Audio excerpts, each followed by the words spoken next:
আপনি আমি প্রতিদিন অহরহ পাপ করছি, কিন্তু আল্লাহর নিকটে কয়দিন আপনি বলেন আপনার বুকে হাত দিয়ে আপনি কি প্রতিদিন আল্লাহর নিকটে ক্ষমা চেয়েছেন? এমনও মানুষ এখানে এখনো খুঁজে পাওয়া যাবে যে পুরো সপ্তাহ পার হয়েছে একদিন আল্লাহর নিকটে ক্ষমা চাই।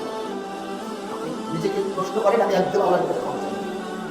বলেইনি আল্লাহকে যে আল্লাহ আমাকে ক্ষমা করে দাও, বলেই নেই। এমন মানুষও আছে আমাদের এখানে। রমাজানের এত গুরুত্ব কেন? রমাজান মাসটা কি? রমাজানের সিয়ামটা কেন পালন করতে হবে আমাদেরকে? এটা কি শুধুমাত্র আমাদের জন্যই ফরজ করা হয়েছিল এমন বিষয়? আমরাই কি শুধুমাত্র রমাজানের সিয়ামটা পালন করব, পুরো একটা মাস এত কষ্ট করে থাকব, এটা কি শুধুমাত্র আমাদের উপরেই চাপিয়ে দেওয়া হয়েছে এমন বিষয়? জি না। আমরা এবার পবিত্র কোরআন খুলে দেখব মহান আল্লাহ রাব্বুল আলামিন কি বলছেন। আল্লাহ রাব্বুল আলামিন বলছেন, ইয়া আইয়ুহাল্লাযীনা আমানু, হে ঈমানদারগণ, যারা আল্লাহর প্রতি ঈমান এনেছে, যারা মুমিন, যারা ঈমানদার, তাদেরকে আল্লাহ রাব্বুল আলামিন ডেকে বলছেন। যারা ঈমান আনে নাই, যারা ঈমানদার নয়, তাদেরকে কিন্তু আল্লাহ রাব্বুল আলামিন বলেন নাই। যারা ঈমান এনেছে শুধু তাদেরকে উল্লেখ করে আল্লাহ রাব্বুল আলামিন বলছেন, কুতিবা আলাইকুমুস সিয়াম, তোমাদের উপরে এই রমাজানের সিয়ামকে আমি আল্লাহ ফরজ করে দিলাম। সুবহানাল্লাহি ওয়া বিহামদিহি, সুবহানাল্লাহিল আযীম। আমাদের উপরে কি সিয়াম ফরজ করা হয়েছে? আল্লাহ রাব্বুল আলামিন বলেছেন, শুধু কি তোমাদের উপরই সিয়ামকে আমি ফরজ করেছি? তোমরা কি তাই ভেবেছো? না, তোমাদের উপরেই শুধু সিয়াম ফরজ করা হয়নি। কামা কুতিবা আলাল্লাযীনা মিন ক্বাবলিকুম, তোমাদের যারা পূর্ববর্তী যারা ছিল আমি তাদের উপরেও সিয়ামকে ফরজ করেছিলাম। কেন সিয়ামকে ফরজ করা হয়েছিল তোমরা কি জানো? এই সিয়াম যদি তোমরা পালন করো, এই সিয়াম সাধনা যদি তোমরা করো, তাহলে তোমাদের জন্য কি ধরনের পুরস্কার রয়েছে? কেউ যদি রমাজান মাসের সিয়াম সাধনা করে, সিয়াম যদি পালন করে, তাহলে ওই ব্যক্তি হয়ে যাবে লাআল্লাকুম তাত্তাকুন, সে হবে মুত্তাকি, সে হবে পরহেজগার, সে হবে তাকওয়াশীল। আর এই তাকওয়াশীল মুত্তাকি পরহেজগার ব্যক্তির জন্য আল্লাহ রাব্বুল আলামিন প্রস্তুত করে রেখেছেন জান্নাত। সুবহানাল্লাহি ওয়া বিহামদিহি, সুবহানাল্লাহিল আযীম। তাহলে আমাদের দুশ্চিন্তার কোনো কারণ নেই, আশঙ্কারও কোনো কারণ নেই যে আল্লাহ রাব্বুল আলামিন শুধু কি আমাদের উপরেই চাপিয়ে দিয়েছেন এই একটা মাসের বোঝা। না, আমাদের যারা পূর্ববর্তী ছিল তাদের উপরেও সিয়াম ছিল, আমাদের উপরেও আল্লাহ রাব্বুল আলামিন সিয়াম দিয়েছেন। আমাদেরকে সান্ত্বনা দিচ্ছে আল্লাহ রাব্বুল আলামিন, আমাদেরকে সান্ত্বনা দিচ্ছেন যে তোমরা ভাবছো শুধু তোমাদের উপরেই সিয়াম ফরজ, না, তাদের উপরেও ছিল, তোমাদের উপরেও আছে। আর এই সিয়ামটা যদি তোমরা পালন করতে পারো যথাযথভাবে, তাহলে তোমরা মুত্তাকি হতে পারবে, তাহলে তোমরা তাকওয়াশীল হতে পারবে, আল্লাহ ভীরু অর্জন করতে পারবে। আর এই আল্লাহ ভীরু অর্জন করতে পারলে, তাকওয়াশীল হতে পারলেই তোমাদের জন্য আমি প্রস্তুত করে রেখেছি মহাসুখের স্থান, সেটি হলো জান্নাত। অনন্ত সুখের স্থান, সেটি হলো জান্নাত। জান্নাতের আকাঙ্ক্ষা কার নেই বলেন তো? কে আমরা জান্নাতের আকাঙ্ক্ষা করি না? এই যে কত কষ্ট করে সময়ের পর সময় ব্যয় করে সারাদিন না খেয়ে থেকে আমরা সিয়াম সাধনা করি। আমরা ইচ্ছা করলেই ঘরের কোণে বসে এক গ্লাস দুধ পান করতে পারি, এক গ্লাস শরবত পান করতে পারি, এক গ্লাস ঠান্ডা পানি পান করতে পারি। পারি কি পারি না? অবশ্যই পারি, কেউ তো দেখবে না। পৃথিবীতে অনেক ইবাদত রয়েছে যা মানুষ দেখে মানুষ করতে পারে। যেমন সালাতের কথাই বলে আল্লাহ রাব্বুল আলামিন বলেছেন, ফাওয়াইলুল লিল মুসাল্লিন আল্লাযীনা হুম আন সালাতিহিম সাহুন আল্লাযীনা হুম ইউরাউন ওয়া ইয়ামনাউনাল মাউন। এমন কিছু মুসল্লি রয়েছে যারা মানুষ দেখানো ইবাদত করে। তার মানে কি? কিছু মানুষ আছে, কিছু মুসল্লি রয়েছে যারা মানুষ দেখানো ইবাদত করে। করে না? কিছু হাজী সাহেব রয়েছেন, আমি সব হাজীদেরকে বলছি এমনটা কিন্তু নয়, কিছু মানুষ আছে এরকম, কিছু মানুষ যারা হজ করে উদ্দেশ্য হচ্ছে মানুষ যেন তাকে বলে যে হ্যাঁ তিনি হলেন হাজী সাহেব, এবং তাকে হাজী বলে সম্বোধন না করলেও তার মনটা খারাপ হয়। তার জ্বলন্ত প্রমাণ হলো আমার বাড়িতেই আমার আপন ফুপা, তিনি কলমও জানেন না, লেখাপড়া কিছুই জানেন না, আল্লাহ অর্থ সম্পদ দিয়েছেন, হজ করে এসেছেন, আমি তাকে ফুপা বলে সম্বোধন করে সালাম জানালাম। মানুষ খুব রাগ হলো, তুমি শুধু ফুপা বললা কেন, হাজী সাহেব বললা না কেন? মানে হাজী সাহেব কেন বললাম না তাকে, এই জন্য তার খুব মন খারাপ, তিনি রাগ করলেন। তো তাকে জিজ্ঞাসা করলাম হজের কিছু নিয়ম কানুন, তিনি বলতে পারলেন না। হজ কি হয়েছে? আপনি অর্থ ব্যয় করে আপনি হজে গেলেন, হজের নিয়ম কানুন আপনি কিছুই জানেন না। তাওয়াফ করতে হবে কিভাবে সাই করতে হয়, সাফা মারওয়া কিভাবে আপনি কি করবেন, কিভাবে পাথর নিক্ষেপ করবেন, জামরায় কিভাবে যাবেন, কিছুই আপনি জানেন না। আপনি হজ করে এসেছেন, দোয়া তাসবিহ তাহলিল জিকির আজকার কিছুই জানেন না, আপনার হজ কি কবুল হবে? আল্লাহু আ'লাম, আল্লাহ ভালো জানেন। আল্লাহ কারটা কিভাবে কবুল করবেন আল্লাহ ভালো জানেন। কিন্তু রাসূল সাল্লাল্লাহু আলাইহি ওয়াসাল্লাম পদ্ধতি শিক্ষা দিয়েছেন, রাসূলের পদ্ধতি অনুযায়ী যদি কোনো আমল না করা হয় সেটি কি কবুল হবে? কখনোই কবুল হবে না। তো মানুষ দেখানো মানুষ ইবাদত করে, যদি মানুষ দেখানো ইবাদত করে তাহলে এই আমল আল্লাহ রাব্বুল আলামিনের দরবারে কখনোই গৃহীত হবে না। এরকম অনেক আমল রয়েছে যারা মানুষ দেখানো ইবাদত করে, কিন্তু সিয়ামের আমলটা এমন একটি আমল, যে আমল মানুষ দেখিয়ে করে না। এটা স্রেফ শুধুমাত্র আল্লাহর সন্তুষ্টির জন্যই মানুষ করে। আপনি হাজারো চেষ্টা করবেন, আপনি বলেন তো 1 গ্লাস পানি পান করাতে পারবেন না। আপনি ওকে বলেন যে আপনাকে এত টাকা দেওয়া হবে 1 গ্লাস পানি পান করো, ও যদি আল্লাহর সন্তুষ্টির জন্য সিয়াম পালন করে আপনি তাকে পানি পান করাতে পারবেন না, হাজারো চেষ্টা করে। এই জন্য আল্লাহ রাব্বুল আলামিন বলছেন এই সিয়ামের প্রতিদান আমি আল্লাহ তাকে নিজ হাতে দান করব। একটু চিন্তা করেন, প্রত্যেকটি আমলের নির্দিষ্ট একটা মাপকাঠি আল্লাহ রাব্বুল আলামিন করে দিয়েছেন। এই আমল করলে এই পরিমাণ নেকি দেওয়া হবে, এই আমল করলে এই পরিমাণ নেকি দেওয়া হবে।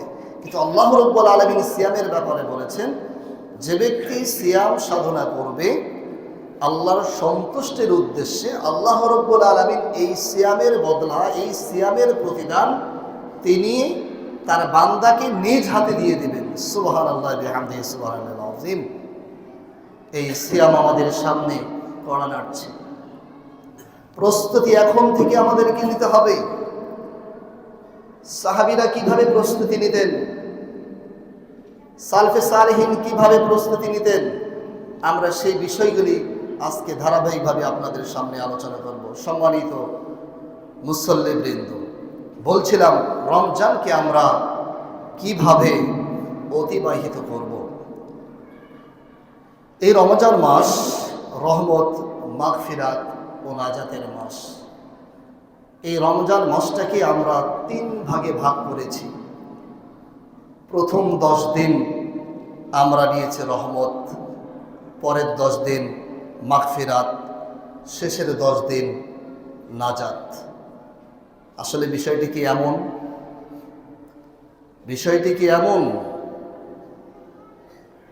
প্রত্যেকটি দিনেই হলো রহমত, প্রত্যেকটি দিনেই হচ্ছে মাগফিরাত, প্রত্যেকটি দিনেই হলো নাজাত।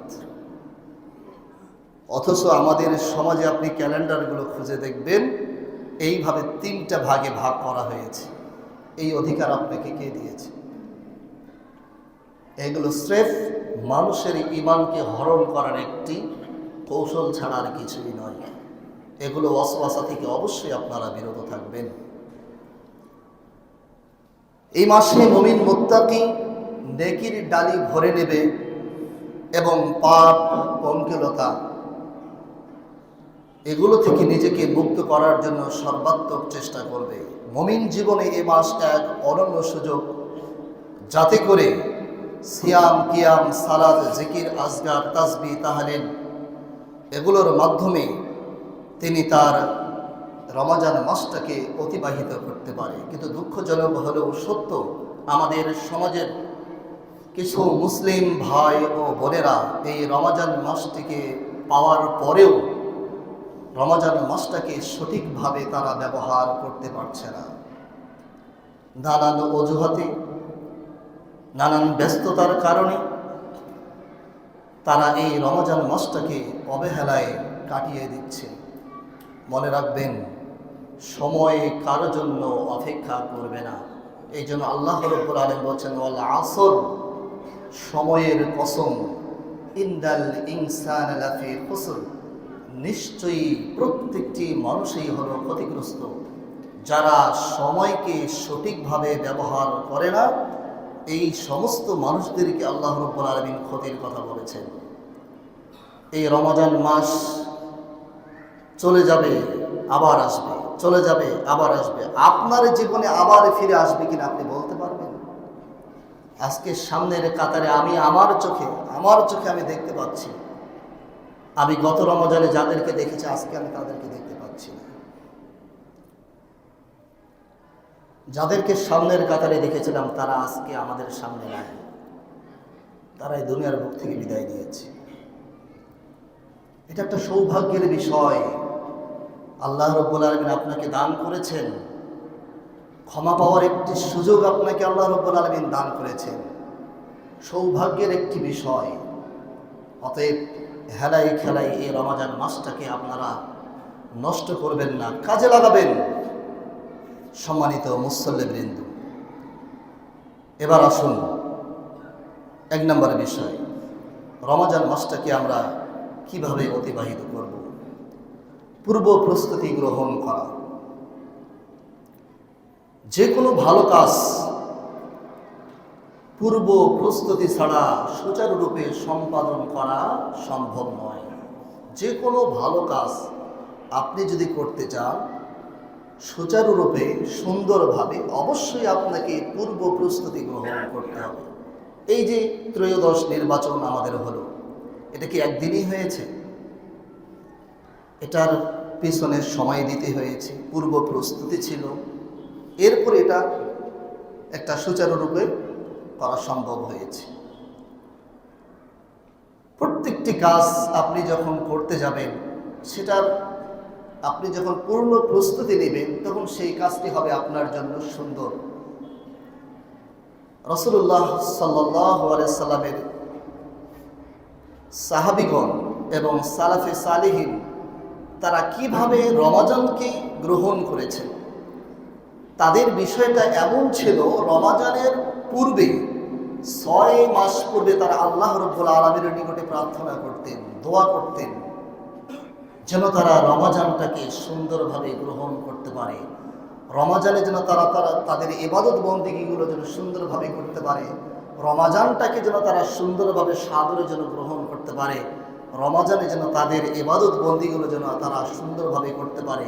এই জন্য 6 মাস পূর্ব থেকে তারা প্রস্তুতি গ্রহণ করতেন। আপনি আমি কয়দিন থেকে করি? আমরা কয়দিন থেকে করি? আমরা কয়দিন আগে থেকে এই প্রস্তুতি গ্রহণ করেছি? সম্মানিত সুধী মণ্ডলী,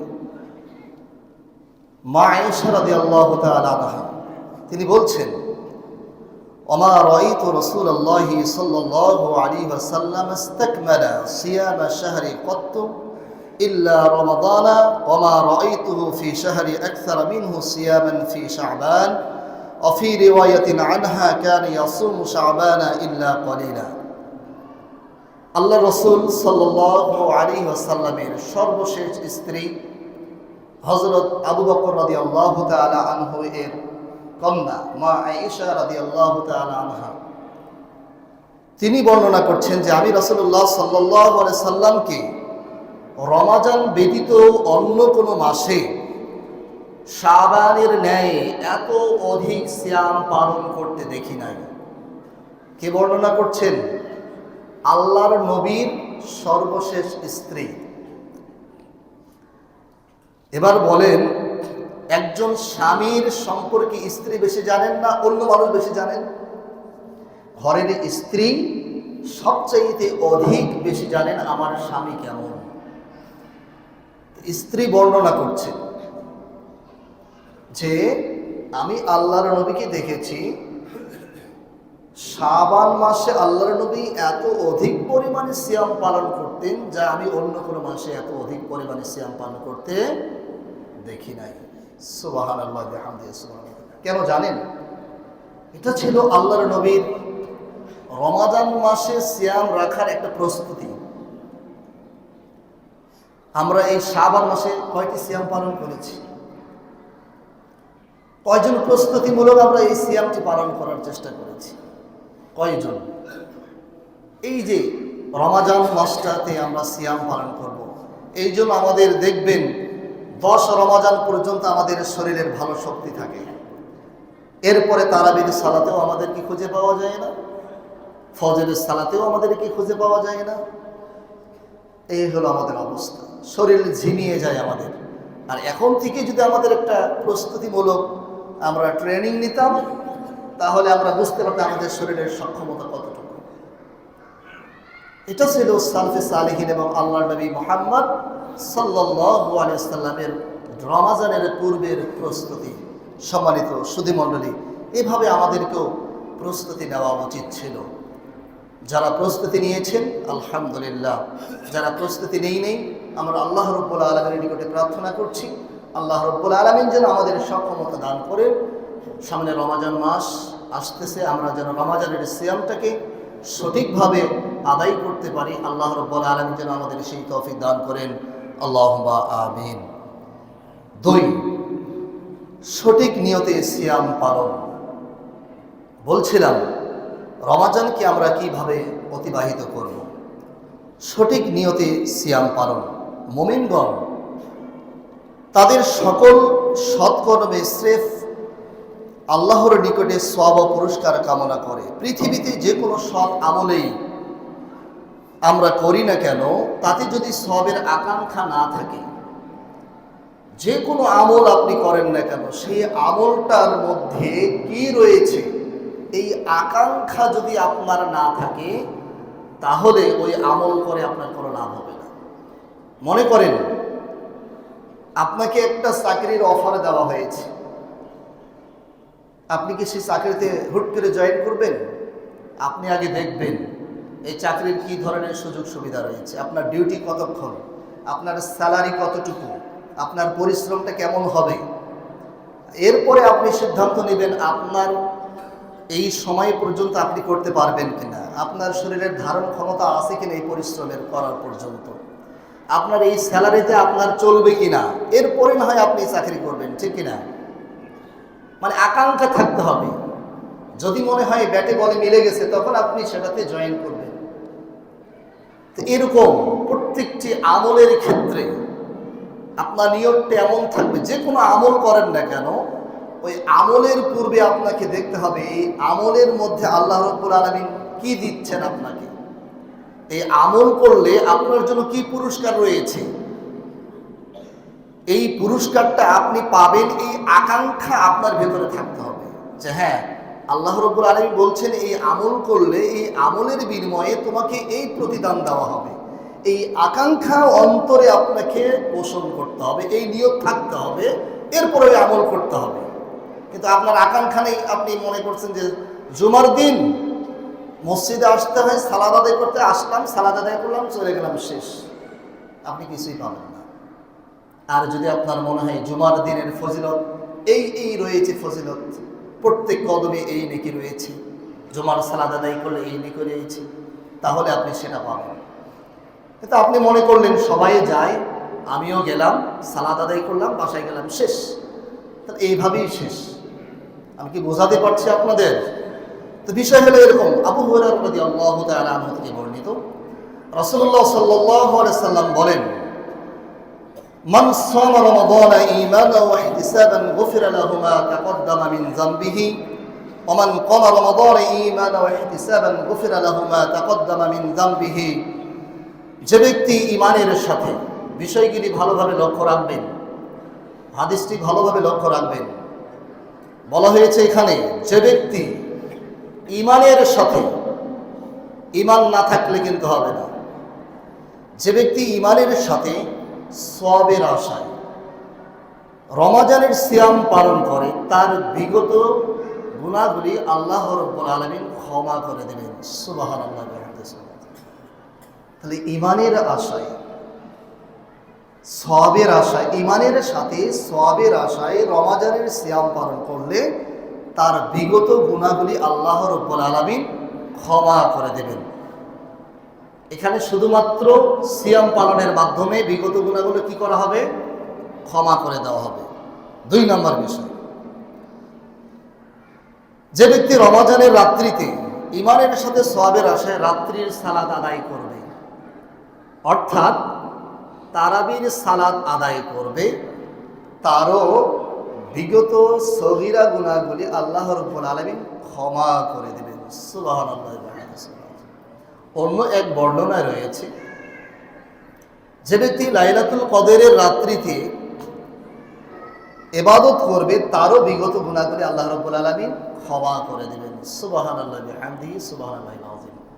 তার মানে রমাজান মাসে সিয়াম পালন করে যদি কেউ ঈমানের সাথে সওয়াবের আশায়, ঈমানের সাথে সওয়াবের আশায় রমাজানের সিয়াম পালন করলে গুনাহ মাফ হবে, ঈমানের সাথে সওয়াবের আশায় তারাবির সালাত আদায় করলে ক্ষমা করা হবে পাপ, ঈমানের সাথে সওয়াবের আশায় কিয়ামুল লাইল করলে, অর্থাৎ লাইলাতুল কদর আদায় করলে পাপকে ক্ষমা করা হবে।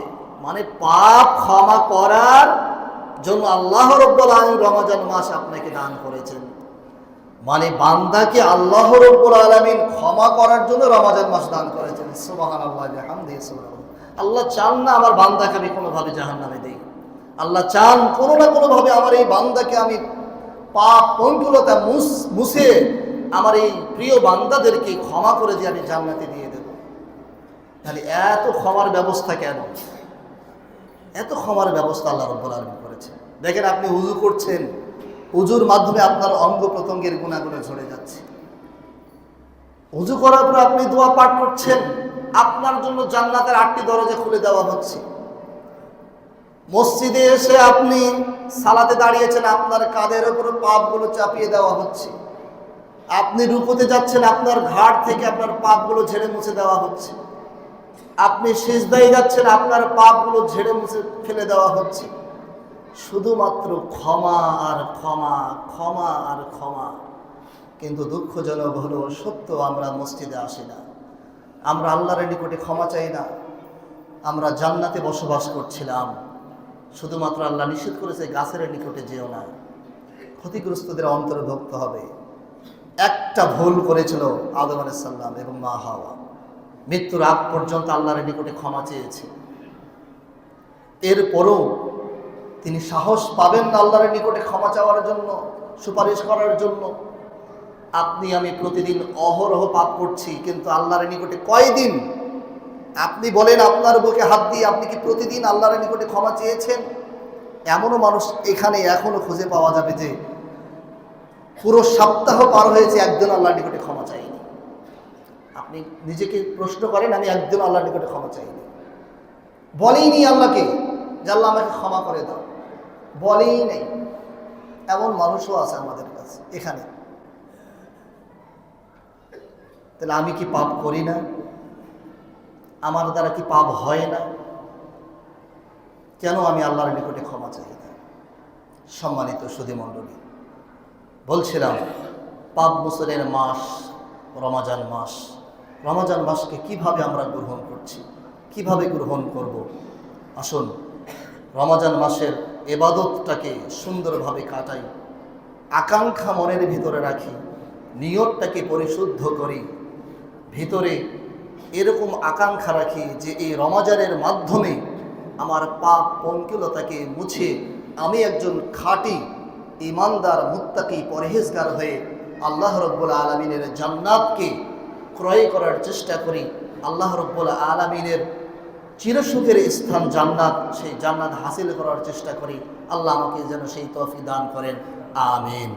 সম্মানিত সুধী মণ্ডলী, 3 নম্বর বিষয়, ফরজ সালাত জামাতে আদায় করা। এটাতে আমরা খুবই অলস।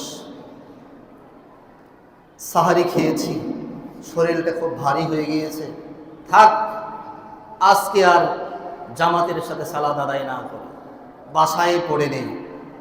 চোখেও প্রচণ্ড ঘুম, ঝটপট মসজিদে গেলে তো একটু দেরি হবে, 10 মিনিট সময় লাগবে, আবার যেতে 10 মিনিট, আসতে 10 মিনিট, মোটামুটি 1 ঘন্টা বা আধা ঘন্টা সময় পার হয়ে যাবে। অতএব খাওয়া দাওয়া সেরে তাড়াতাড়ি বাসায় ঘুমিয়ে পড়ি। এরকম চিন্তা আমাদের মাথায় অনেকেরই আসে। চিন্তাগুলো শয়তান ঢুকিয়ে দেয়। এটা করা চলবে না। একাকীর চাইতে জামাতে সালাত আদায় করলে নেকি কত? 25 থেকে 27 গুণ বেশি। কত? 25 থেকে 27 গুণ বেশি সওয়াব লেখা হবে। তাহলে আপনি কেন বাসায় সালাত আদায় করবেন? বাসায় সালাত আদায় করা যাবে না। আমি বাসায় সালাত আদায় করতে নিষেধ করব না। আপনি ফরজ সালাত বাসায় আদায় করবেন না, মসজিদে আদায় করবেন, কিন্তু সুন্নত সালাতগুলি বাসায় আদায় করেন। এটা আবার সুন্নাত। কারণ আল্লাহ রাসূল সাল্লাল্লাহু আলাইহি ওয়াসাল্লাম বলছেন, তোমাদের বাসাকে তোমরা কবরস্থানে পরিণত করো না। আপনার ছোট্ট ছোট্ট সোনামণি রয়েছে বাসায়, আপনার স্ত্রী রয়েছে, সালাত আদায় করতে জানে না কিভাবে আদায় করতে হয়।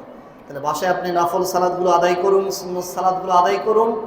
আপনাকে দেখে আপনার ছোট্ট সোনামণি, আপনার স্ত্রী সালাতের শিক্ষা নেবে, সালাত শিখবে। কিন্তু ফরজ সালাতগুলো আপনি মসজিদে এসে আদায় করুন। একাকী সালাতের চাইতে জামাতে সালাত আদায় করলে আপনি 25 থেকে 27 গুণ নেকি আপনি বেশি পাবেন। তাহলে আমরা বাসায় আদায় করব না, জামাতে আদায় করব? অবশ্যই আমরা জামাতে আদায় করব। ছোট জামাতে আদায় করব না বড় জামাতে আদায় করব? ছোট জামাতের চাইতে বড় জামাতে আদায় করলে আরো বেশি নেকি পাওয়া যায়। সম্মানিত সুধী মণ্ডলী, 4, তারাবির সালাত জামাতে আদায় করা।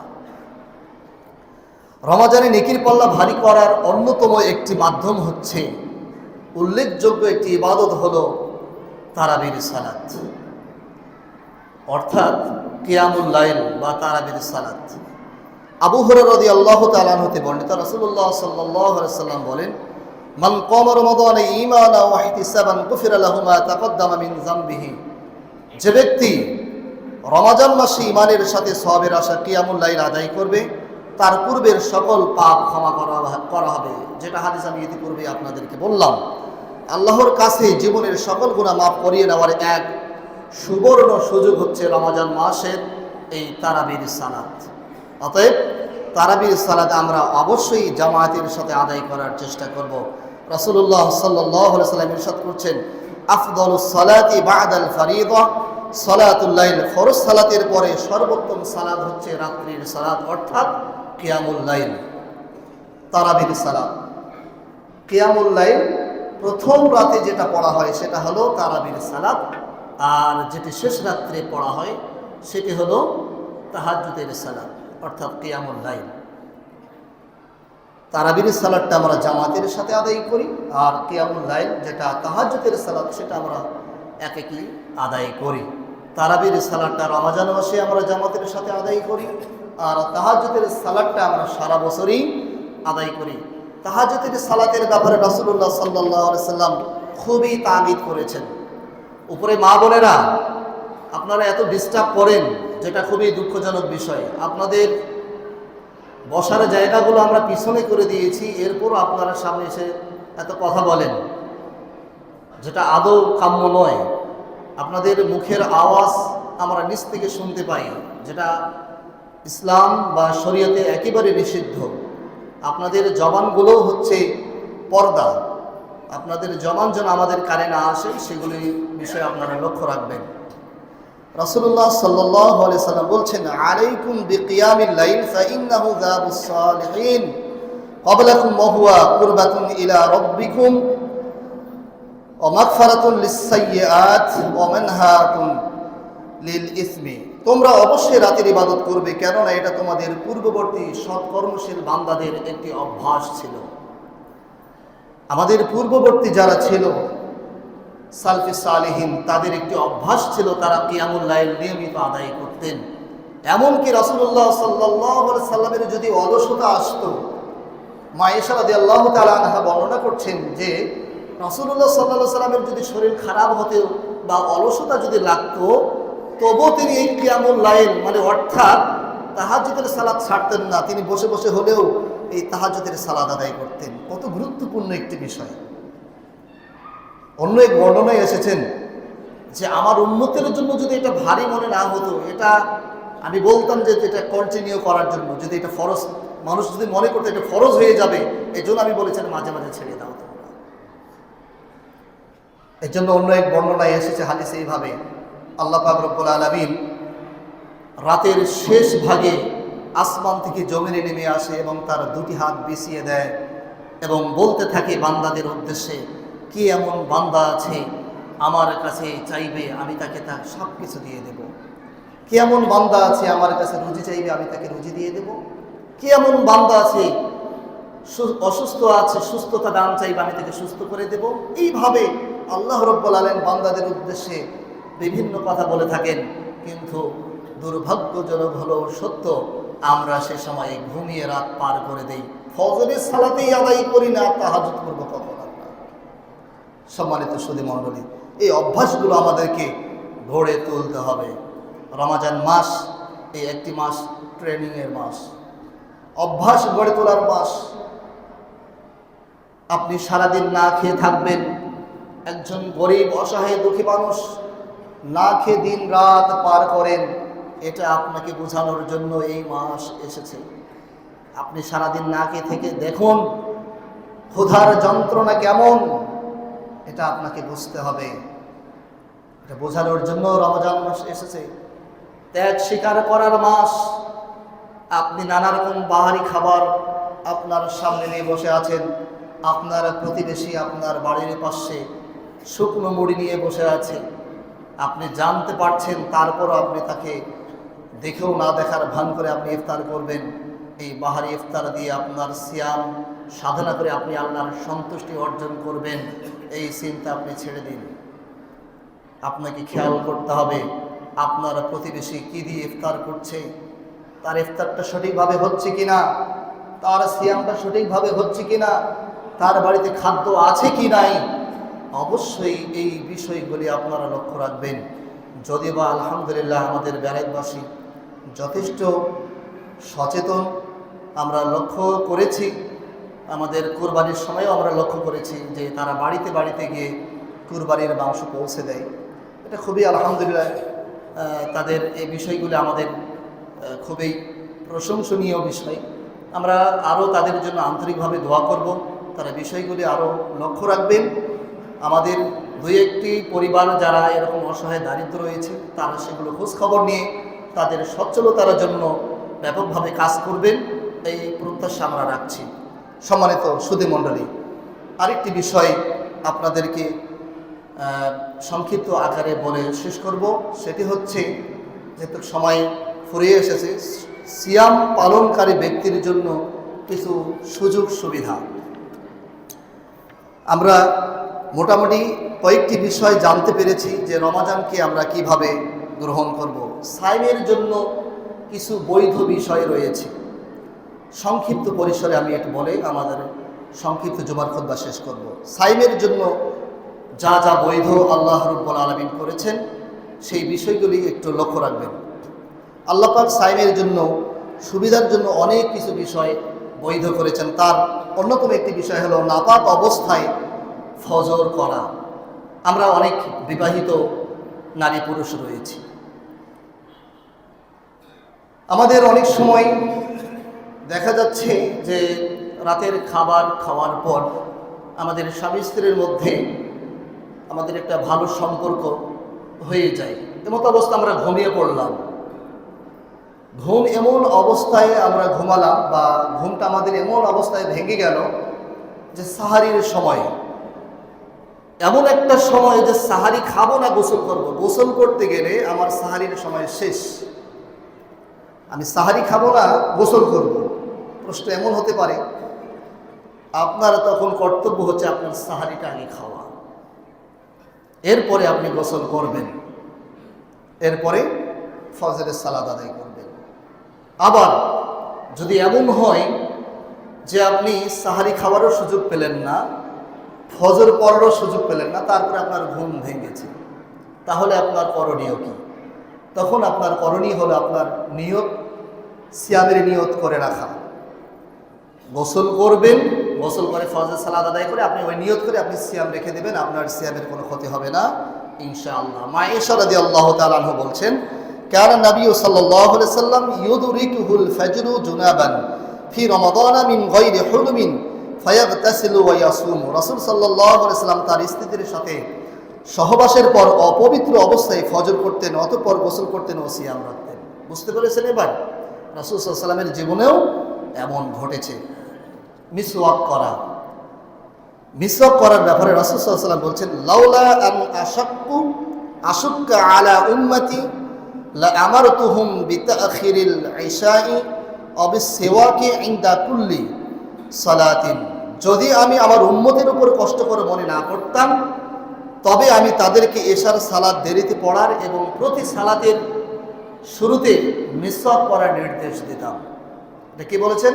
রাসূল সাল্লাল্লাহু আলাইহি ওয়াসাল্লাম বলছেন, যদি আমার উম্মতের জন্য কষ্টদায়ক না হতো তাহলে এশার সালাতটা দেরিতে পড়তে বলতাম এবং প্রত্যেক সালাতের শুরুতে আমি মিসওয়াক করতে বলতাম। তার মানে কি, সিয়াম রাখলে মুখে একটা দুর্গন্ধ হয় না? যদি বা রাসূল সাল্লাল্লাহু আলাইহি ওয়াসাল্লাম বলছেন এই যে মুখের দুর্গন্ধ সিয়ামরত অবস্থায়, এটা আল্লাহ রাব্বুল আলামিনের কাছে মিশকে আম্বরের চাইতেও অতি উত্তম। সুবহানাল্লাহ বিহামদিহি। মানুষের কাছে এটা খারাপ লাগতে পারে, কিন্তু এই দুর্গন্ধটা আল্লাহ রাব্বুল আলামিনের কাছে মিশকে আম্বরের চাইতেও উত্তম। তো আপনি এই সুন্নাহটা পালন করবেন। প্রত্যেক সালাতের পূর্বে, অর্থাৎ ওযু করার পূর্বে আপনি একটু মিসওয়াক করবেন, অথবা আঙ্গুল দিয়ে জিহ্বাটাকে, দাঁতগুলোকে সুন্দরভাবে ব্রাশ করবেন, ব্রাশ করে আপনি কুলি করবেন, ওযু করবেন। এখানে আরেকটি মাসালা আপনাদেরকে বলে দিই, উন্নত যুগে আপনি যে টুথপেস্ট যেগুলো আছে সেগুলো দিয়ে আপনি ব্রাশ করবেন, এতে আপনার সিয়ামের কোনো ক্ষতি হবে না ইনশাআল্লাহ। কাঁচা ডাল দিয়ে মিসওয়াক করবেন, এতেও আপনার সিয়ামের কোনো ক্ষতি হবে না। কুলি করা ও নাক ঝাড়া, রাসূলুল্লাহ সাল্লাল্লাহু আলাইহি সাল্লাম বলেন, বালিগ ফিল ইস্তিনশিকাকি ইল্লা আন তাকুনা সায়মান। তুমি নাকি পূর্ণভাবে পানি প্রবেশ করাও, তবে যদি তুমি সায়েম হও। অন্য বর্ণনায় এসেছে তুমি পূর্ণভাবে কুলি করো ও নাকি পানি প্রবেশ করাও, তবে সায়েম এজন্য বাড়াবাড়ি করবে না যেন পেটের মধ্যে পানি প্রবেশ না করে।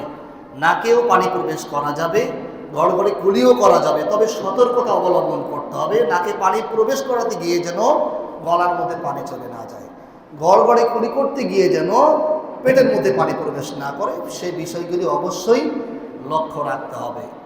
আপনি যদি এমন দুর্বল হন যে আমার গড়গড়ে কুলি করতে গেলে আমার পানি চলে যায়, আবার যদি আপনি এমন অভিজ্ঞ হন যে আমি গড়গড়ে কুলি করি কিন্তু আমার পানি চলে যায় না, তাহলে আপনি করবেন।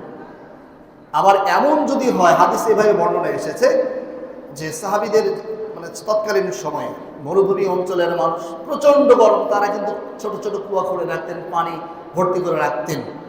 তারা সেখানে কিন্তু ওই পানির মধ্যে কিন্তু ওরা চুবিয়ে থাকত প্রচণ্ড গরমে, তৃষ্ণায়, এবং গড়গড়ে কুলি করতেন। ঠান্ডা পানি তারা শরীরে ঢালতেন, এটা জায়েজ রয়েছে। অনেকেই বলে যে এসির মধ্যে তুমি চুপচাপ বসে থাকো, তোমার সিয়াম তো হালকা হয়ে যাবে। এটা ভুল। আপনার শরীরকে কষ্ট দেওয়ার জন্য মানুষের ওপরে কোনো কিছু আল্লাহ রাব্বুল আলামিন বোঝা চাপিয়ে দেন নাই। এসি চালিয়ে দিয়ে আপনি সেখানে আরাম করে আপনি সিয়াম পালন করবেন, এতে সিয়ামের কোনো ক্ষতি হবে না, আপনার সিয়াম হালকা হবে না। এটা ভুল ধারণা। আপনি কষ্ট সহ্য করবেন কেন? প্রযুক্তি রয়েছে, আপনার কোনো সমস্যা হবে না ইনশাআল্লাহ। এটা হলো একটা ভুল ধারণা। সম্মানিত সুধী মণ্ডলী, স্ত্রীর সাথে মেশা ও চুম্বন করা, হযরত আয়েশা রাদিয়াল্লাহু তাআলা আনহা বলেন, কানা রাসূলুল্লাহ সাল্লাল্লাহু আলাইহি সাল্লাম ইউকাব্বিলু ওয়া ইউবাশিরু ওয়া হুয়া সায়িমুন ওয়া কানা আমলাকাকুম লিইব্রিহি। রাসূল সাল্লাল্লাহু আলাইহি সাল্লাম সিয়াম অবস্থায় চুমু খেতেন এবং গায়ে গা মিশাতেন, তবে তিনি তার প্রবৃত্তি দমনে তোমাদের চেয়ে অধিক সক্ষম ছিলেন। অতএব যারা নিজেকে সংযত রাখতে পারে কেবল তাদের জন্য এটি জায়েজ। অর্থাৎ সিয়ামরত অবস্থায় রাসূলুল্লাহ সাল্লাল্লাহু আলাইহি সাল্লাম তাদের স্ত্রীদেরকে চুম্বন করেছেন এবং তাদের গায়ের সাথে গা মিশিয়ে থেকেছেন। কারণ মা আয়েশা রাদিয়াল্লাহু তাআলা আনহা বলেছেন যে তোমাদের চাইতে রাসূলুল্লাহ সাল্লাল্লাহু আলাইহি সাল্লাম তার প্রবৃত্তি দমনে অনেক সক্ষম ছিলেন। আপনার আমার ঈমান তো অনেক দুর্বল, ঠিক কিনা? যদি আপনি এরকম সক্ষম পুরুষ হন, নিজেকে সংযত রাখতে আপনি সক্ষম হন, তাহলে আপনি এটা করতে পারবেন, কোনো সমস্যা নেই। আপনি আপনার স্ত্রীকে চুম্বনও করতে পারবেন, আপনি আপনার স্ত্রীর গা ঘেঁষে আপনি বসতেও পারবেন, থাকতেও পারবেন, এতে কোনো সমস্যা নেই। যদি আপনার সমস্যা সৃষ্টি হয়, সমস্যা হওয়ার সম্ভাবনা থাকে, তাহলে আপনি সেটা করতে যাবেন না। খাদ্যের উদ্দেশ্যে ব্যতীত ইনজেকশন বা ভ্যাকসিন নেওয়া। ইনজেকশন ভ্যাকসিন, যেই ইনজেকশন বা ভ্যাকসিন আপনার দেহের খাদ্য নিবারণ করে, সেটি নেওয়া জায়েজ নাই। আর যেটি নিলে আপনার খাদ্য নিবারণ হয় না, সেটি আপনি নিতে পারবেন, এতে কোনো সমস্যা নেই। যেমন ইন্স্যুরেন্স আপনি নিতে পারবেন, যেমন আপনার পায়ে একটা কাটা ফুটেছে, এই ভ্যাকসিন আপনি নিতে পারবেন, এতে কোনো সমস্যা হবে না। কিডনি ডায়ালিসিস করা, কিডনি ডায়ালিসিস করতে পারবেন। এমতো অবস্থায় যদি আপনি সক্ষম ব্যক্তি হন, এই অবস্থায় আপনি সিয়াম রাখতে যদি আপনি সক্ষম হন, কিডনি ডায়ালিসিস চলবে, আপনি সিয়ামও রাখতে পারবেন, এতে আপনার সমস্যা নেই। আর যদি মনে করেন যে না, আমার শারীরিক সক্ষমতা দুর্বল হচ্ছে, আমি রাখতে পারছি না, তাহলে আপনি সিয়াম ছেড়ে দিবেন। আপনি পরবর্তীতে যখন সুস্থ হবেন তখন আপনি সেটা কাজা করবেন। আর যদি মনে করেন সুস্থ হওয়ার সম্ভাবনা নেই, তাহলে আপনি কি করবেন? আপনি ফিদিয়া দিয়ে দেবেন, প্রত্যেক সিয়ামের বদলে আপনি দিয়ে দেবেন। সিয়াম অবস্থায় চোখে কানে বা নাকে ড্রপ দেওয়া। চোখে কানে নাকে আপনি ড্রপ দিতে পারবেন, এতে কোনো সমস্যা নেই। তবে নাকে ড্রপার দেওয়ার ক্ষেত্রে সতর্কতা অবলম্বন করতে হবে। নাকে ড্রপার দিতে গিয়ে যদি আপনার গলার মধ্যে চলে যাওয়ার আশঙ্কা থাকে, তাহলে সেই বিষয়ে অবশ্যই সতর্কতা অবলম্বন করতে হবে। যদি গলায় চলে যাওয়ার আশঙ্কা থাকে, তাহলে ওটা দেওয়া যাবে না। সিয়াম অবস্থায় চোখে কানে বা রোগীকে রক্তদান করা। রোগীকে রক্তদান করার ক্ষেত্রে অনেক মাসালা এসেছে। এটা রক্তদান করার ব্যাপারে বলা হয়েছে এইভাবে, যেহেতু 120 দিন পর পর মানুষের নতুন রক্ত জন্ম নেয়, সেক্ষেত্রে আপনি রক্ত দিতে পারবেন সিয়ামরত অবস্থায়, আপনার এতে সিয়ামের কোনো ক্ষতি হবে না ইনশাআল্লাহ। বিষয়গুলি অবশ্যই লক্ষ্য রাখবেন। সিয়ামরত অবস্থায় দাঁত তোলা। রাসূলুল্লাহ সাল্লাল্লাহু আলাইহি সাল্লাম কিন্তু সিঙ্গা লাগিয়েছিলেন, এই জন্য সিয়ামরত অবস্থায় যদি আপনি দাঁত তুলেন, আপনার সমস্যা হয়েছে, আপনাকে দাঁত তুলে ফেলতে হবে। যদি দাঁত তুলে ফেলেন, এতেও আপনার সিয়ামের কোনো ক্ষতি হবে না ইনশাআল্লাহ। এগুলোর প্রত্যেকটি কথার দলিল রয়েছে আমার কাছে, যেহেতু সময় সংক্ষিপ্ত আমি ঝটপট বলে দিচ্ছি। খাদ্যের স্বাদ গ্রহণ করা। আপনি খাদ্যের স্বাদ আপনি গ্রহণ করতে পারবেন, এতে কোনো সমস্যা নেই। বিশেষ করে মা বোনেরা যেহেতু রান্না করেন, খাদ্যের স্বাদ তারা আস্বাদন করতে পারবে, তবে এটা খেয়ে ফেলা যাবে না। যেমন তরকারির স্বাদ চাখা, একটু হাতে নিয়ে লবণটা একটু চেখে নিল, ঝালটা একটু চেখে নিল, চেখে নেওয়ার পরে আপনার ওটা আবার ফেলে দিবে, কুলি করে ফেলে দিল, এতে কোনো সিয়ামের ত্রুটি হবে না, সমস্যাও হবে না ইনশাল্লাহ। চোখে সুরমা লাগানো। চোখে সুরমা লাগাতে কোনো ক্ষতি নেই সিয়ামের, অনেকে এগুলো বলে, কারণ এটা কোনো খাদ্য নয়, এটা কোনো খাদ্য নেই, অতএব এতেও কোনো সিয়ামের ক্ষতি হবে না। মাথায় ঠান্ডা পানি ঢালা ও গোসল করা। মাথায় ঠান্ডা পানি ঢালা, তেল দেওয়া, গোসল করা, এতেও সিয়ামের কোনো ক্ষতি হবে না ইনশাআল্লাহ।